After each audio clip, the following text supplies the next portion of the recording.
Assalamualaikum warahmatullahi wabarakatuh. Perkenalkan, saya Bella Rizky Udiada Manik, NIM 41818226 dengan kelas Humas 6. Di sini saya akan menjawab soal-soal UAS Komunikasi Pembangunan Sosial dengan dosen Bapak Yudi Irfan Daniel. Soal yang pertama yaitu jelaskan inti materi yang telah kelompok kalian presentasikan. Kelompok saya yaitu membahas komunikasi verbal dan komunikasi nonverbal.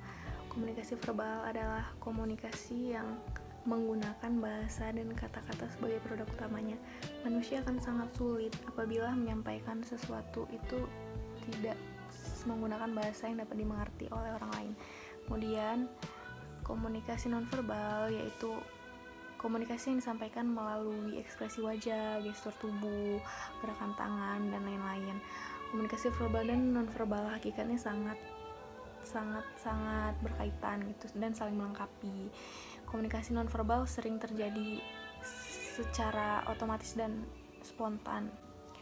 Kemudian soal yang kedua yaitu jelaskan implikasi atau contoh kasus dari materi kelompok kalian secara lengkap.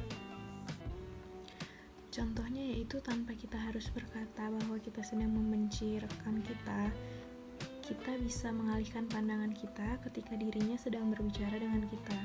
Ini sebagai tanda bahwa kita merasa benci atau sedang tidak nyaman untuk berinteraksi dengan dirinya. Selain itu, ketika kita merasa senang dengan salah satu kandidat wawancara, tanpa harus mengatakannya melalui satu kalimat full, kita bisa menutup sesi wawancara dengan senyuman yang merekah untuk kandidat tersebut. Kemudian soal yang ketiga, jelaskan apa yang dimaksud dengan propaganda dan media massa. Nah, propaganda berasal dari kata Latin propagare yang artinya menyebarkan, menaburkan, membibitkan, yang dalam bahasa Inggris diartikan dengan to propagate, generate, atau to produce. Dengan demikian, kata propagare bermakna menanamkan atau memperbanyak tanaman. Kata propagare tadinya emang banyak digunakan dalam ilmu biologi, namun kemudian fakta ini tumbuh subur setelah berada di ilmu sosial, dalam arti penyebaran ide atau gagasan, keyakinan, dan isme tertentu. Kegiatan propaganda berarti mengandung informasi terpilih, benar atau salah yang dikembangkan dengan tujuan meyakinkan orang agar menganut keyakinan, sikap, atau arah tindakan tertentu. Propaganda pada dasarnya bersifat persuasi. Metode persuasi menggunakan himbauan, rayuan, ajakan, iming-iming, dan lain-lain. Tujuannya agar komunikan dengan senang hati sukarela melakukan sesuatu sesuai dengan pola yang ditentukan komunikator. RM Simatupang mengatakan, beragam alasan orang melakukan berbagai kegiatan propaganda, baik di bidang politik, ekonomi, agama, dan lain-lain. Menurutnya, persoalan pokok di dalam propaganda adalah how to influence and to control the minds of men.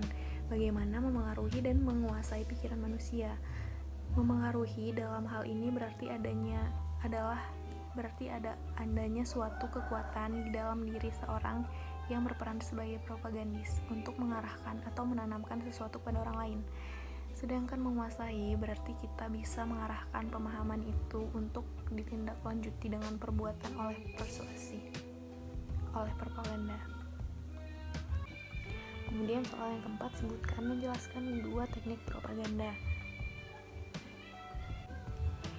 Untuk mencapai tujuan dan sasarannya, propaganda sama halnya dengan komunikasi sangat membutuhkan teknik yang tepat agar menghasilkan capaian yang optimal.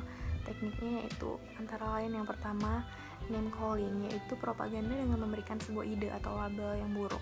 Tujuannya agar orang menolak dan menyaksikan ide tertentu tanpa mengoreksi serta memeriksanya terlebih dahulu. Salah satu arti yang melekat pada teknik ini adalah propagandis, menggunakan sebutan-sebutan yang buruk pada lawan yang dituju. Kemudian teknik yang kedua adalah plain folk, yaitu propaganda dengan menggunakan cara member identifikasi terhadap suatu ide. Teknik ini mengidentikan dengan propagandakan milik atau mengabdi pada komunikan. Sifat merakyat sering dimunculkan dalam propaganda ini. Soal yang kelima yaitu apa yang dimaksud dengan teori framing. Framing merupakan bagaimana wartawan melaporkan sebuah peristiwa berdasarkan sudut pandangnya. Ada fakta yang sengaja ditonjolkan, bahkan ada fakta yang dibuang.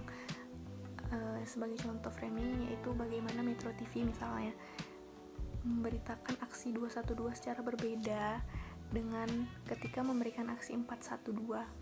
Metro TV tidak begitu gencar mengekspos aksi 212, namun sebaliknya Metro TV sangat bersemangat dalam meliputan aksi 412. Sekian jawaban dari saya. Lebih dan kurangnya mohon maaf. Terima kasih. Wassalamualaikum warahmatullahi wabarakatuh.